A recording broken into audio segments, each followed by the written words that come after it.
about to spar, before I was about to spar Tank, he was sparring this big boy. A heavyweight. Heavyweight boy. And Tank hit that nigga, he hit him so hard that he was on the top of the rope just like this. To keep the speed, Gervonta Tank Davis, if he put on the right weight, put the right weight on, and have the lean muscle right, he can look fantastic somewhere in the mid 150s, dare I say, close to 160 against Jake Paul. In stunning, never-before-seen footage, Gervonta Tank Davis was reportedly caught on camera dropping a heavyweight sparring partner while preparing for his highly anticipated fight against Jake Paul. The clip spread like wildfire, showing Davis at his most dangerous timing, precision, and devastating power all wrapped in one perfect punch. The left hand that ended the session wasn't just a hit, it was a statement.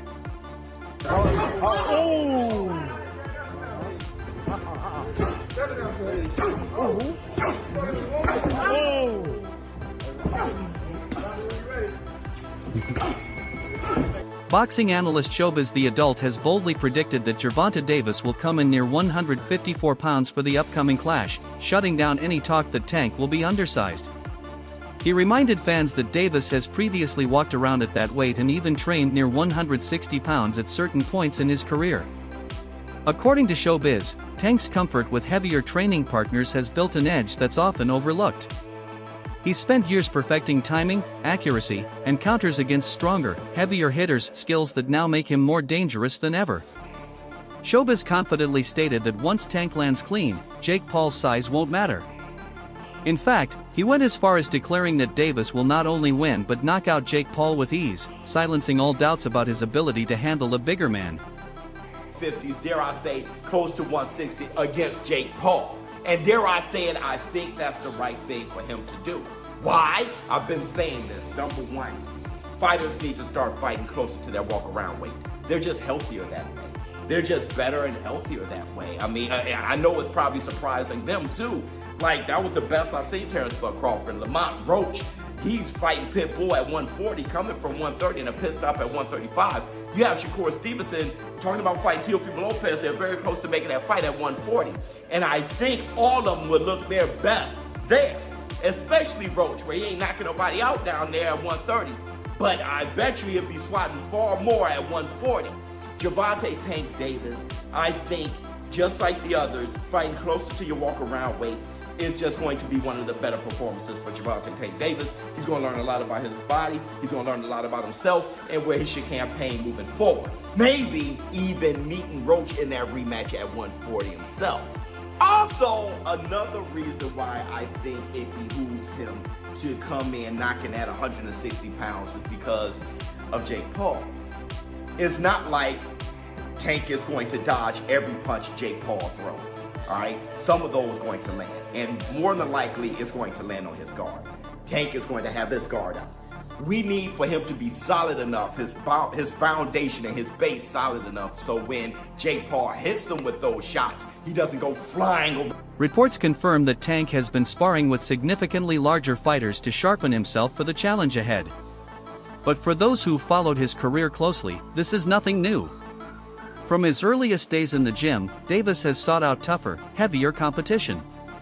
Those sessions forged the timing, precision, and composure that now define his style.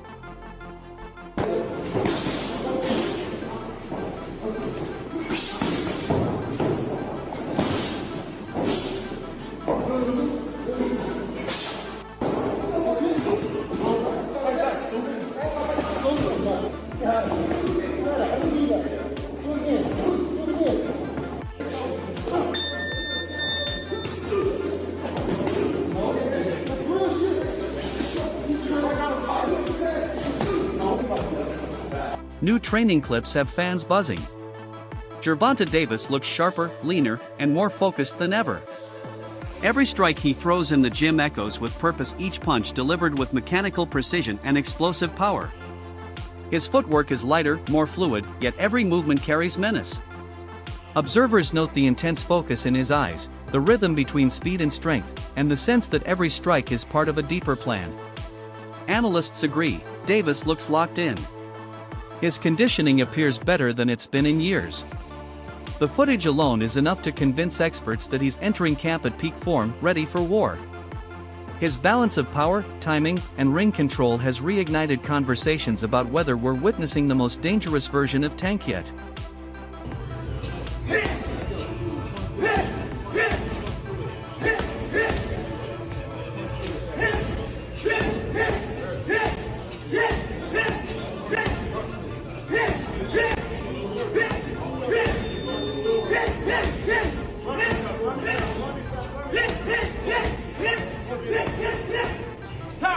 One of the biggest narratives surrounding the fight is the weight difference. Many believe Jake Paul's natural size gives him a physical advantage, but others argue that Davis's skill set will erase it entirely. Fans who understand Tank's background know he's often sparred and even dominated fighters far heavier than himself. Supporters defend him with the old saying, boxing isn't won by weight, it's won by timing, discipline, and intelligence. Tank's defense, counterpunching, and ability to read his opponents make him an enigma in the ring. His team has made it clear that they aren't worried about Jake's bulk. They believe Tank's experience, precision, and ability to manipulate distance will turn Jake's size into a weakness. For Davis, this isn't about proving who's stronger, it's about proving who's smarter. Is happening. WBA lightweight champion Gervonta Davis, who's unbeaten in 31 professional contests, takes on the self-proclaimed problem child Jake Paul, one of the most influential and marketable global personalities. Paul and Davis square off in Miami after doubts around the fight being sanctioned in Georgia triggered a change in venue. Neither fighter can weigh more than 195 pounds. The weight is perhaps the most surprising factor. Paul has boxed most of his career around 200 pounds, the cruiserweight limit, but did tip the scales at 227 pounds when he faced off against Iron Mike Tyson last year. Davis, much smaller in stature, competes at the 135 pound mark and has also won world honours at super featherweight. And despite some discussions about possibly dropping down to 10 ounces, the pair seem set to wear 12-ounce gloves. And in terms of distance, despite the exhibition tag, the fight will play out over 10 3-minute rounds with 3 scoring judges at ringside, but the result will not be officially recorded on their professional records. Outside the ring, not everyone's been supportive. Lamont Roach recently voiced his dissatisfaction with Davis, hinting at personal tension between the two. His remarks have drawn attention, with analysts suggesting that Roach's tone carries more envy than genuine criticism. They note that Roach once respected Tank but now speaks with bitterness, perhaps frustrated by Davis's success and the massive spotlight that follows him. Commentators believe this is a familiar story in boxing. Money, fame, and attention often breed resentment. Yet, Davis doesn't engage.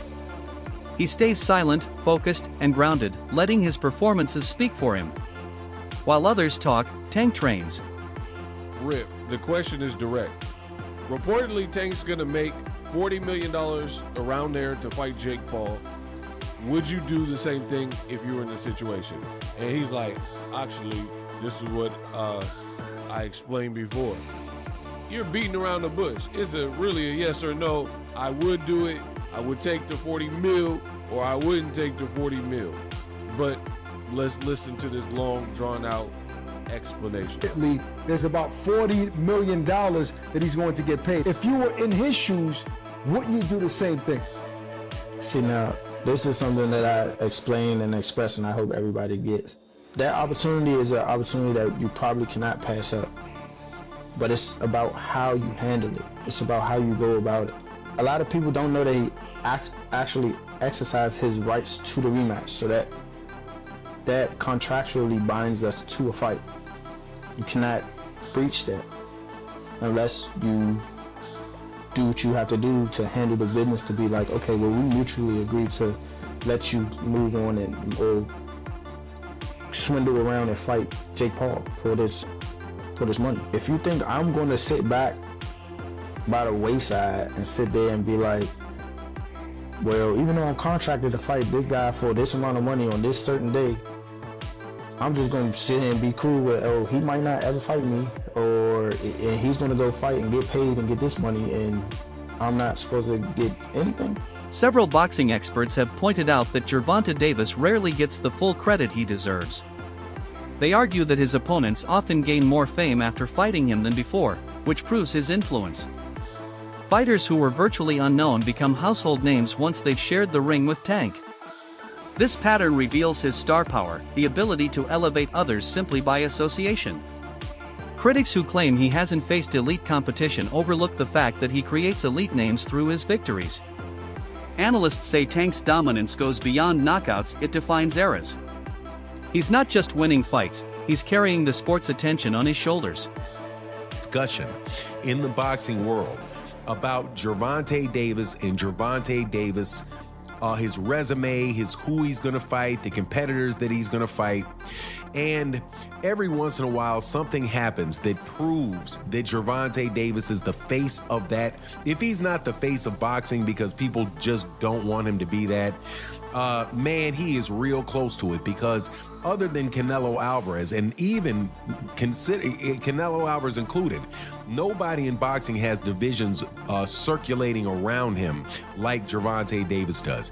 And that was proved during this Lamont Roach versus Pitbull Cruz announcement for their pay-per-view.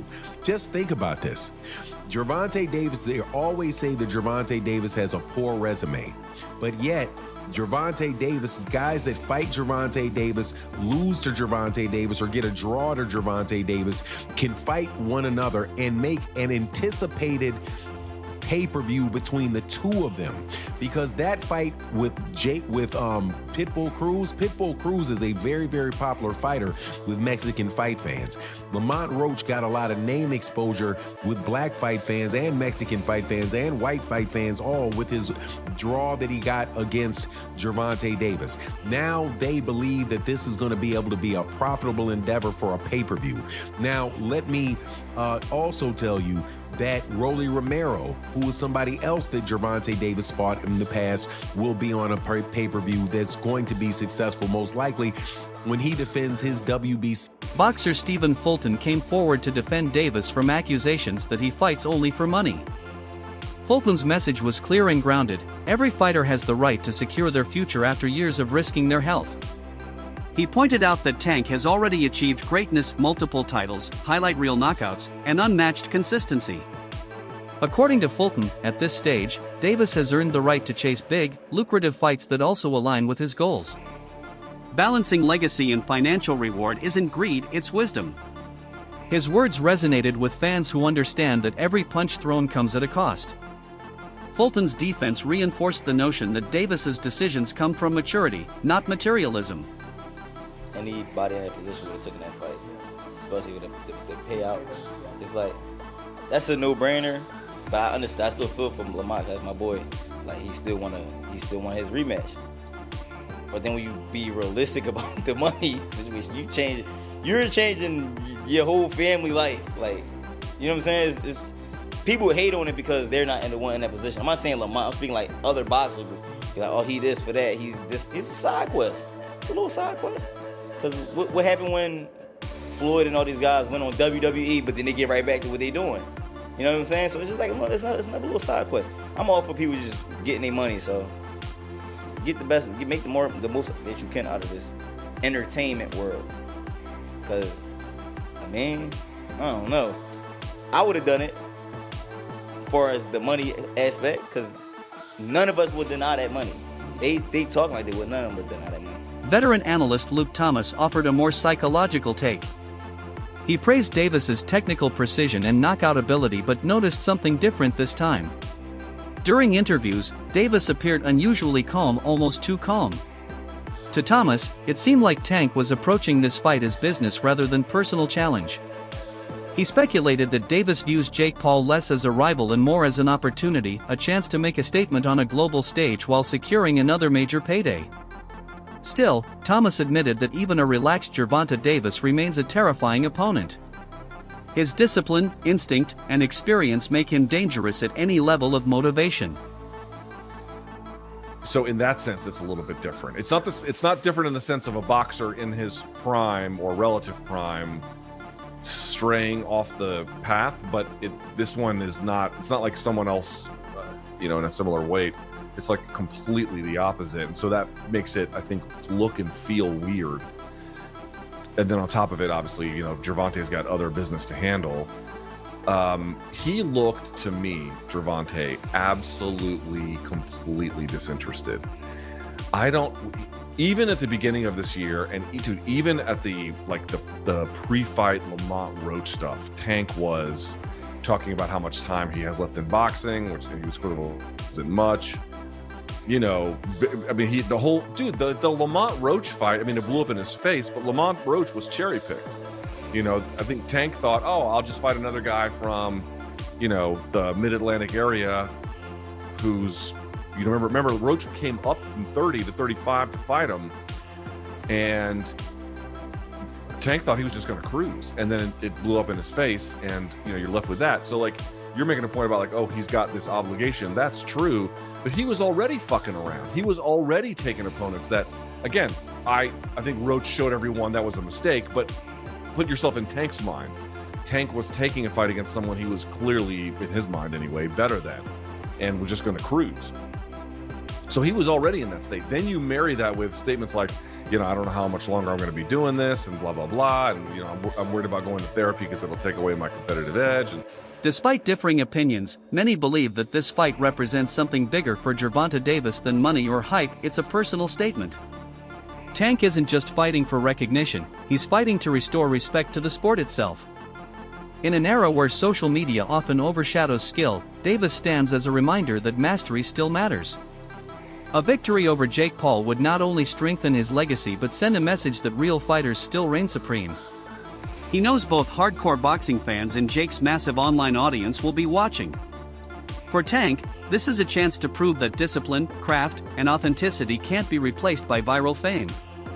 If he wins decisively, it will be a powerful reminder of what true boxing excellence looks like.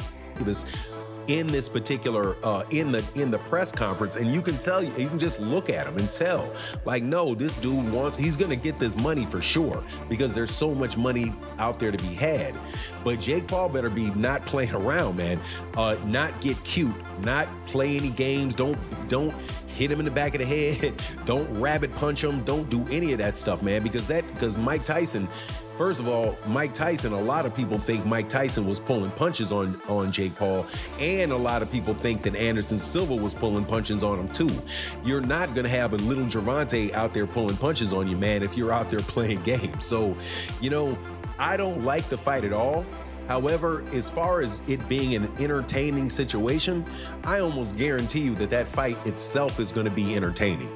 That it's going to be something that you look at and you're going to say, man, everybody's going to watch it. Everybody's going to want to know what happens in it. But at the same time, it's kind of like what people think, you know, when you see a car crash. Like, you're driving down the road and all of a sudden the traffic gets heavy and you're like, man, I'm going to be in traffic for a long time. And then you drive forward a little bit and then you see, oh man, this is some accident on the other side of the road, and everybody just slowing down to watch. That's the type of entertainment that you can expect from this fight between Gervonta Davis and Jake Paul. There's going to be a lot of people watching it, but I gotta say, man, you really can't blame the guy on what he's doing. And there's a lot of criticism flying on Gervonta Davis. It's not Gervonta Davis's fault that boxing took this turn. Outspoken personality Charleston White didn't mince words when discussing Jake Paul. In his view, Jake's career exists for entertainment, not for sport. He believes that when Jake steps into the ring with Gervonta Davis, the difference between a social media star and a world-class fighter will become painfully clear. White said bluntly that Tank's timing, reflexes, and ring experience are light years ahead of Jake's. Fame, he said, can buy attention, but it can't buy experience. According to him, true fighters are forged through blood, repetition, and real battles, not exhibition bouts or influencer hype. He predicts that when Davis and Paul meet, fans will finally see the gap between a professional warrior and a performer. Davis and Jake Paul fight.